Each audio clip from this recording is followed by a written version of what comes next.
Hello everybody, this is Mr. Enyart, and today we are going to go over a Module 1 from Eureka Math review.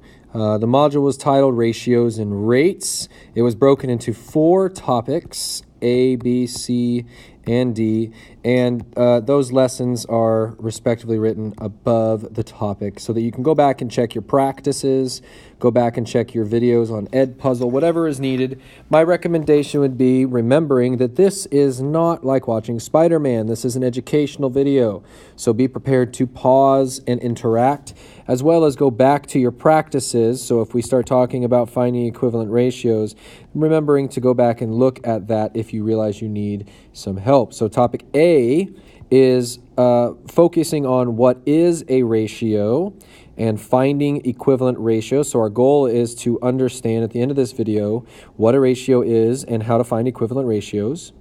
Topic B is what is a rate and finding rates and documenting them. So this would be our goal here would be figuring out how to find a rate and describing what it is, as well as being able to document rates and ratios on data documentation, so graphs, tables, charts, etc. Topic C is comparing rates and ratios. So this had those grocery store type questions comparing two different things. So at the end of this video, we want to be able to compare rates and ratios.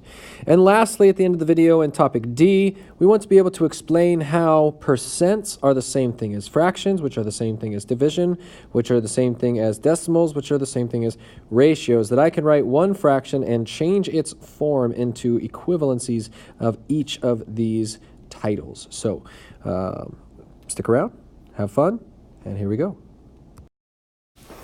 All right, ladies and gentlemen, so let's begin with topic A, which was about ratios. So for an example in this problem, we see we have 5 red balloons and 2 purple balloons. So we could say that these are in a relationship. For every 5 red balloons, I would get 2 purple balloons, and this will continue forever. And so my ratio of red to purple would be 5 to 2. And I can say that a couple ways. I can say that as 5 to 2, or I could say 5 red for every 2 purple. Now we'll scoot this over here so that we can continue to look at it for our model. But what we know is that there are 5 red balloons, there are 2 purple balloons, which gives us a total of 7 balloons. And so the ways we can use this ratio is to rewrite them in different orders. And remember, order matters. I have to respond correctly with the right numbers and labels for what is requested. So I'm going to write some ratios down. I want you to explain what they are, so pause the video after you see the ratios. We will do 2 to 5, we will do 7 to 2, and we will do 5 to 7. Go ahead and pause the video now and tell me what each ratio represents.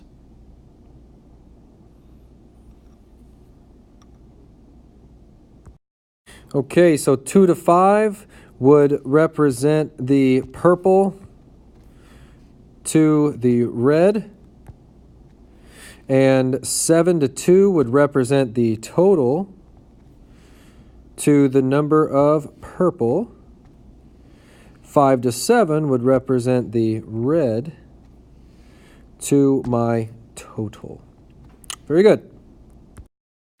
So let's continue topic A into topic B and talk about tables, graphs, charts, and how we write ratios and then use them to find missing information. So we're going to start with this table based on the picture we had in the previous question. So we can also set up a tape diagram like this right here, and the red is represented by the 5 equal blocks, and then the purple is represented by the 2 equal blocks. So it's very clear we have a 5 to 2 ratio, and that's red to purple. But the tape diagram can really help with some basic math as well. So what if the question was, How many purple balloons would there be if there were 60 more red balloons than purple balloons? Why don't you pause the video and see if you can figure that out. So you realize that where it becomes more than is right here. These three boxes, 1, 2, 3, represent where there's more red than purple. So if that is equal to 60, and there's three boxes, then 60 divided by 3 would tell me that each of these boxes is worth 20. And therefore, every other box is also worth 20. And so now I can look at my purple, which is represented by these two 20s, which is 20 plus 20, or 40. So the answer would be 40 purple balloons, 60 more red balloons than purple, but that also gives me 100 red balloons, which means I have a total of 140 balloons. Go ahead and pause the video and make sure all of that makes sense to you. And the last part of topic A was equivalent ratios. So if we have a 5 to 2, 5 is my red, 2 is my purple, then how do I make an equivalent ratio? So remember, an equivalent ratio is found by multiplying or dividing both numbers by the same factor or divisor.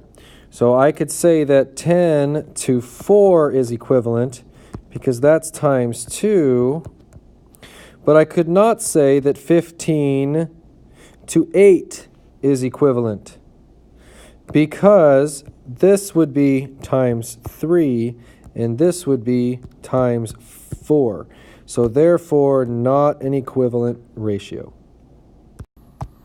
So topic B was pretty simple, and it was about rates, and it wanted you to know that a rate is also a speed. It can also later, as we found out, be called a percentage, and that a rate, when you have a ratio of A to B, is found with A divided by B. So let's say we went on a road trip and we wrote this ratio for how many miles we went and how many hours it took. We went 150 miles in 3 hours. To find the rate, we would simply take 150, so A, divided by 3. And we know that 15 divided by 3 is 5. Then I have a 0. So it was 50.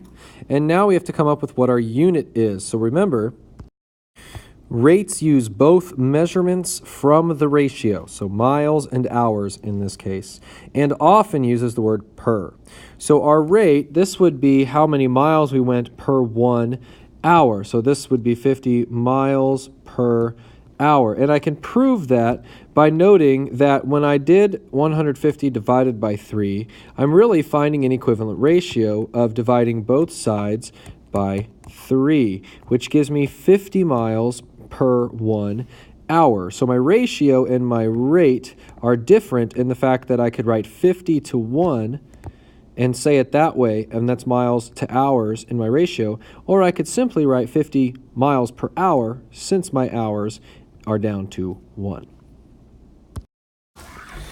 So topic C was all about comparing rates, and in order to compare rates, you usually start with some sort of ratio that you can't compare. So let's say we're comparing prices at Walmart, and at Walmart they have 2 pounds of beef for $10. At Target they got 5 pounds of beef for $20. They're the only packages they sell. The question is, what's the better deal? And if you argue that Walmart has the better deal because it's only $10, then I can come back and say, yeah, but Target you get 5 pounds versus only 2 pounds. And this argument could go on forever. You know, this one's more expensive, but this one you get less, but this one you get more, but this one's cheaper. Bottom line is, until I get them to a rate, I can't really compare which one's the better deal. So to do that, of course, we already remember, we divide. And using a little bit of common sense may not be a bad idea. So here I've got 2 and 10. If I just do 2 divided by 10, I'm going to end up with a fraction or a smaller measure. But I could do 10 divided by 2. And then over here I could do 20 divided by 5. And then my response is going to be how many dollars per pound because I've got dollars in here and I've got pound out here. And as I'm sure you tried before, I did, 10 divided by 2 is 5, so that's $5 per pound, so it is a rate. And down here, it's $4 per pound. So if I'm looking for the better deal, I'm getting the same amount of pounds, but for less money at Target. So I'm actually going to go to Target, and I'll spend a little more money up front, but I'm going to get I'm going to get a little bit more for my money. And if you recall, we also had this little mini unit on converting units, and they didn't set it up this way. This is how you've probably learned it. And so I want to go over, if I had 24 ounces and I want to know how many cups that is, I need to know my conversion amount. And that is that there are 8 ounces for 1 cup. And so I kind of get to that situation where if I were to write the problem like this, do I multiply or do I divide by this? Do I multiply it or do I divide by it? And if we're not sure, then we just have to use some sense here. Now, cups are bigger units, which means it will take less of them to equal the same amount of smaller units or ounces. So my number here has to be a smaller number, which means I am going to divide. Now, Eureka Math or Engage New York will set it up differently. What they're going to do is they're going to always put the whole numbers label as the denominator of the other fraction. So they'll set it up like this in blue. They'll say 24 ounces is 24 over 1, 24 wholes. And when I multiply by fractions, whenever the denominators are the same units, they cancel each other out. And now I just move straight across. So 24 times 1 is going to be 24, and then it's over 8. So I'm obviously dividing because 24 over 8 equals 24 divided by 8. And that's going to equal 3. So my answer will be 3 cups. And again, we would put that in here. Some of you may just automatically set up this problem. And if that's the case, then what you're doing is just demonstrating you understand all of this, but sometimes this can confuse people, how we cancel out items. And I know when you get into high school science class and you're doing a lot of measurement conversions, you set up things like this. So it is a skill I've seen used in science and different professions, but for the most part, when we're converting units, just make sure you know the conversion factor. In this case, it was 8 ounces per cup. And anything else that you need, so inches would be 12 to 1 foot, et cetera, et cetera. So topic D was about percents, fractions, decimals, ratios, and division, all being equal forms of one another. So we can write a percent, which we could transfer into a fraction, a decimal, ratio, and division, and all of them will have the same value in their respective titles. So if we use 25% that we have here, and we want to make that a fraction, all we need to know is that a percent is always a number of objects out of 100. My denominator would have to be 100, and therefore, since I have 25%, and the word percent means number of objects out of 100, that would mean 25 number of objects out of 100. So my fraction would be 25 hundredths, which of course we can simplify. So I'm going to simplify that into an easier fraction by dividing both sides by 25, both top and bottom, numerator and denominator. And that's going to give me 1/4. So 1/4 is an equivalent fraction to 25%. And that's going to make a lot of sense when I get to my decimal. Now, decimal has two ways to find it. So way one is to simply take the percentage, write it down, and then where the decimal place is, so right now it's right here next to the ones place, I simply move it 2 spots to the left. Because again, it's a division relationship out of 100 percentage is. So 25 divided by 100 would simply be moving the decimal place 2 spots to the left. And so my decimal is 0 ones and 25 hundredths. But that is also equal to, there's another way I can find it. I mean, so I don't have to just, if I don't have it out of 100 or I don't have the percentage, let's say I have 1/4. And I want to know that as decimal. I can always just divide 1 divided by 4. So that would look like, and I'm going to write it somewhere else here, or I'm actually just going to write it smaller. So that's the same as this division sentence right here of 1 divided by 4. So I have to put the 1 inside the 4, and 4 can't go into 1 at all. So then I have to add the zeros that already exist and then carry my decimal to the top. Now 4 can go into 10 twice, which is 8. And then when I subtract and I'm left with 2, and I bring down this, I get 20. So now 4 can go into 20 5 times, which is 20. When I subtract, I get 0, and I will always get 0. So again, I see that dividing it also finds my decimal. And of course, I go right back to my original fraction or my percent fraction, and I can write those as ratios. So 25 to 100, or 1 to 4. These are equivalent ratios as they are equivalent fractions. The fractions just show their value numerically, which is how we get the decimal or the percent. And finally, we had using percentages. So I'm just going to use one example and show you all the different ways we can use the percent, and hopefully it'll make sense in whatever situation you're given. So let's say you're at the store and you go to buy something and it's on sale. It's 20% off, which means you save $15. But it doesn't tell me how much I'm supposed to spend. It doesn't tell me how much it originally was. How do I figure out the cost that I'll be spending? Because this is just what I'm saving. This isn't what I'm spending. It says save. So in any real situation of shopping, I want to always look at the original price. And the original price is what we will call the whole or the total, right? Then we want to also know what we're saving. In this case, we already know that, right? What savings is. And this is usually done in a percentage, but it is sometimes also in dollars. And then also, what are we going to spend? What is our final spending cost? We're going to call this, most of this time, we're going to call this a part or a whole. But keep in mind, saving could also...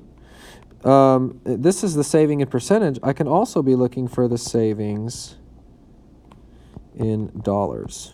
All right. So there's 4 things here that are going to be very, very important, and I need to understand them using some common sense. So let's think about this. Do we know the original price? No. Do we know what we're spending? No. Do we know what we're saving in percentage? Yes. Do we know what we're saving in dollars? Yes. So what this states here is that 20% of the original cost equals $15 of the original cost, okay? So we don't know the total, but we do know a part or a whole, because this would always be a part, right? And holy, why did I write whole here? Sorry. We're going to pretend that didn't happen. All right, so we're just going to cross this on out here, just like that. Let's get a bigger color. Boom, boom, boom. See you later. Okay. Part is good enough there. Sorry. So what I'm saying with all of this is that $15 is 20% of our original price. So how do I know what to do with these numbers? Am I multiplying? Am I dividing? Am I adding? Am I subtracting? Well, I know that 20% is equal to 20/100ths, which is also equal to 1/5. And I know that if I multiply by a fraction, my answer is going to be smaller because of the way it is, how it's not a whole number. It's going to actually bring it down because I'm saying 1/5 of a number. And the problem is 15 is not, I'm not looking for 1/5 of 15. I'm looking for what 15 is 1/5 of. You may want to replay that one, but it makes sense. So in that case, instead of multiplying, I need to divide. Because dividing by a fraction makes my number bigger. And when I divide 15 by 1/5, which is 0.2, I can use this little trick up here. When I divide by a fraction, I'm actually multiplying the denominator and dividing the numerator. So 15 times 5 divided by 1 will give me 15 divided by 1/5. And 15 times 5 is 75. And of course, 75 divided by 1 is 75. So $75 is the original amount if I'm saving $15 at 25% off. But that's not what I'm spending, is it? I don't know yet what I'm supposed to spend. I'm not spending $15, I'm saving $15. My original cost is $75. So if I have $75 as my original price, my OP, and I'm saving $15, I subtract those to find what I'm spending. So just kind of picture yourself in a store. Doesn't that make sense? I don't know why I just switched there. And so I'm actually going to spend $60 on it. And since my original price makes up 100% of the total price, it is the whole price, I saved 20%, which means I'm spending the leftover percentage. Well, 100% minus 20% leaves me what percentage? That is correct. It leaves me 80%. And therefore, $60 represents 80% of the cost. So I am spending 80% of my 100% of the original cost by spending $60. So I need to always pay attention to what is the question asking for. Because my original price minus savings equals what I'm spending. My original price minus spending equals what I saved. And then my original price is always my whole, which is 100%. My savings is always a part. And then so is my spending is usually a part. Unless, of course, I'm paying full price and there is no discount. All right, that's it. See you later.